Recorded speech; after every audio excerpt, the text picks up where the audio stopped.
tutuusin, hindi lang naman kami mga kontraktor ang nakikinabang dito. Marami din sa inyo, mga politiko, ang nagpapataba ng bulsa sa pangungurahon. Ang totoo, may hati-hati yan mula sa pinakamataas hanggang sa mga nasa gilid lang ng sistema. Huwag nyo kaming gawing panakipbutas kasi kung babalikan ang lahat ng transaksyon, makikita ninyong mas malaki pa ang napupunta sa inyo kaysa sa amin. Lahat tayo alam ang laro, pero pag nahuhuli, kami lang ang tinuturo at pinarurusahan.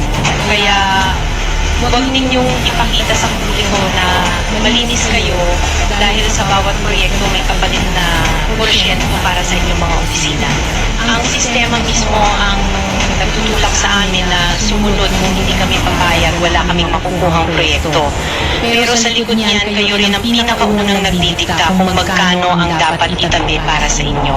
Kaya kung talagang seryoso kayong mag-imbestiga, huwag lang kaming kontraktor ang sisihin. Tingnan ninyo rin ang mga pangalan na nakaupo ngayon sa mga komite, sa mga ahensya, at lalo na sa mismong mga nagpapalakad ng gobyerno.